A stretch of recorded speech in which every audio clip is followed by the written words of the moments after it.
Oh my god. You knew the backlash was going to be swift and fierce, and who it was. Buzzfeed already forced to pull elements of their brand new GG style movie after hilarious backlash. Now, if you follow yesterday, I covered the fact that hilariously, first of all, BuzzFeed Studios decided to produce a film that was set to the backdrop of the GG incident of 1,000 years ago. The backlash was hilarious, but now we have a new level of insanity as BuzzFeed has quickly and desperately trying to change the narrative, change the script, and pretend they were never trying to profit off the event in the first place. Before we get into all that, the only reason this channel is allowed to exist is because of amazing sponsors. I think you know who this one's gonna be. It's your boy. This video is sponsored by, that's right, it's your boy, Raid Shadow Legends. Look, you're caught in the middle of an epic struggle that's raged for thousands of years. You'll fight noble kings, dark wizards. The game brings back everything I remember about my childhood, all with gameplay that I can take anywhere. And of course, you can use my link in the description and pinned comment below to start downloading the game right now as I tell you a little bit more about it. Raid has 16 different factions, such as orcs, dwarves, undead hordes, and many more. If you scroll to the index screen, you can find them all here. Each faction has many unique champions. My favorite, obviously, is going to be the Corrupted. The Corrupted are evil, and they have sided or been created by the corruption emanating from the Dark Portal. Well, if I had to pick a favorite character, it's basically anyone who's going to be a Dark Elf.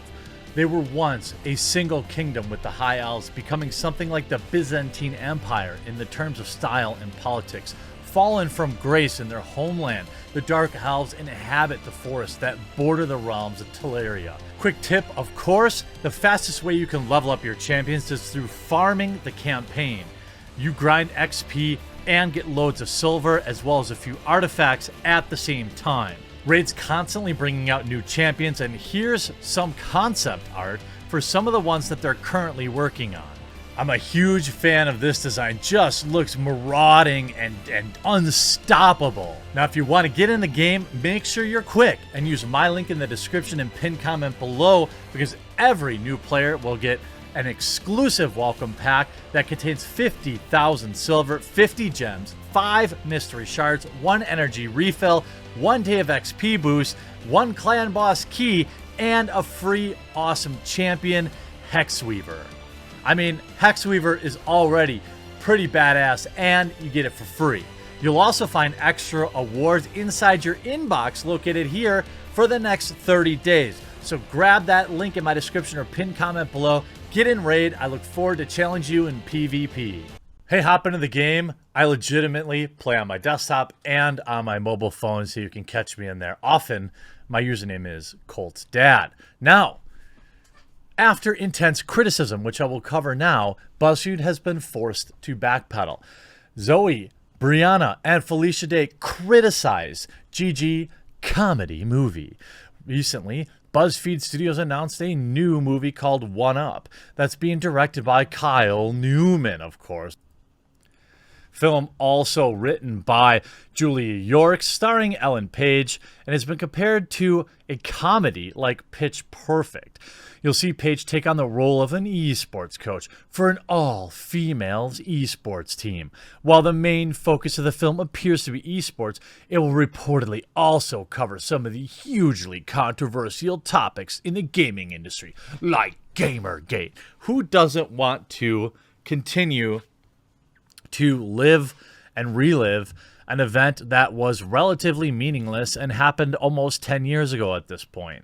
It's closer to 10 years old than it is, like, it's so distant, especially in internet years. It's like 1,000 years old in internet years. But some people, like Felicia Day and like Zoe Quinn and like Brianna Moonrocks Woo, have not and refuse to get over it. Why? Because they built their careers on it. As much as they would like to have you believe that they were on the receiving end of badness, and maybe they did get some. They also built their entire careers on it. There are YouTubers that built their entire careers on it. People like Mundane Matt, who built his career on it, refused and forgot to grow and move with the times, eventually fading into obscurity. But there are other. Sargon of Akkad grew to great prominence during that time. Internet Aristocrat or Mr. Medicare grew to great prominence during that time. There were a lot of people that built careers out of that whole hullabaloo that, many of which have moved on and changed their content and done other things, and they've continued to survive. While others, like Zoe or Brianna, continue to bring it up and remain stuck in neutral in terms of moving forward in their lives because they've never moved past that date. They don't know how to remain relevant without pretending to be on the receiving end of mean words. They don't know how to make money, if not grifting on that very same victimhood. You could throw Anita in the exact same bin. The fact that her entire company, Feminist Frequency, is dead broke right now because she never learned to adapt and change her offering. She's continued to see herself as on the receiving end of mean words from gamers, and really, quite frankly, people are tired of hearing of it. It's just not profitable anymore. And for people like Anita and Brianna and Zoe, they will never understand that fact. Zoe, of course, with $85,000 stolen from people in a Kickstarter that never even bothered to deliver, with voice actors and promoted by people like Jim Sterling. Of course, the decision to make the comedy movie that features Gigi has not been well received by those impacted by it. Actress Felicia Day, what was she even in? Who was doxxed after speaking out against Gigi, took to Twitter to criticize the film, describing the synopsis as horrendous and adding that people making a movie should be ashamed. Brianna Wu and Zoe were also Gigi's biggest targets, also criticized the film, with Wu saying it's mystifying for Ellen Page to be involved in such a project, while Quinn sarcastically described the movie as fun idea. By the way, all of these people 100% would have taken a paycheck to star in this film, right? So we're all clear on that. We know for a fact neither one of these people are above profiting off of it. Now, I can't say that about Felicia Day. I don't really know. I don't follow her. I remember her from some TV show or something a million years ago, but I'm more familiar with Brianna and the Crypt Keeper Zoe. This isn't the first time Hollywood has attempted to tackle this. In 2015, reports online indicated that film producer Amy Pascal had won the rights to Zoe's memoir, Crash. Imagine having a memoir when you're 20 and it's not the year 1600. Imagine having a memoir. That's it. You said, that's it. That's my life. That's everything I'm ever going to do on this planet, was to send some tweets. And that's all I'm ever going to add. Traditionally, Hollywood has struggled when it comes to covering the video game industry. Video game movie adaptations are notorious for their poor quality, and while that finally seems to be turning around thanks to movies like Sonic, agreed, and the upcoming Super Mario adaptation, let's not give that any credit till we see it, the stigma is still there. Movies and TV shows often portray video games incorrectly, having people use the wrong controllers for systems or performing actions that don't correspond to even what's happening on screen. Considering how the video game industry has been treated by Hollywood in the past, it's easy to see how some are confident that a movie covering GG would be handled appropriately, especially for a comedy film. However, that's right. And by the way, every major article is pulling this. They're talking about how the movie is about GG. I think that BuzzFeed did that for the promotion.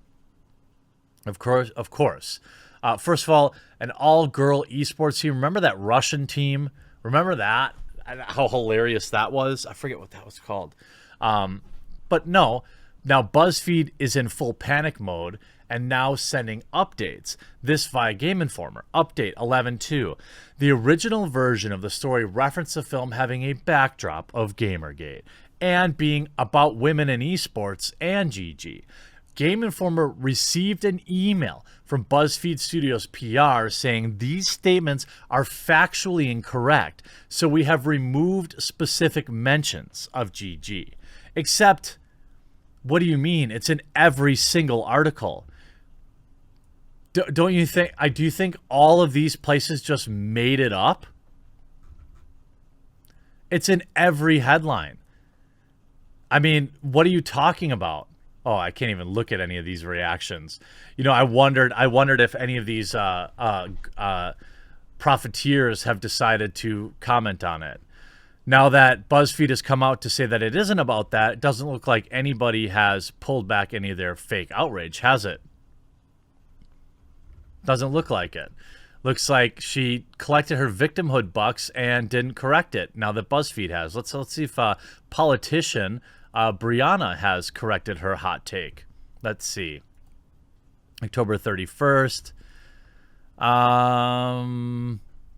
It's truly breathtaking how wrong media centrists have been on a major issue in my life. Everything's about you. I get it.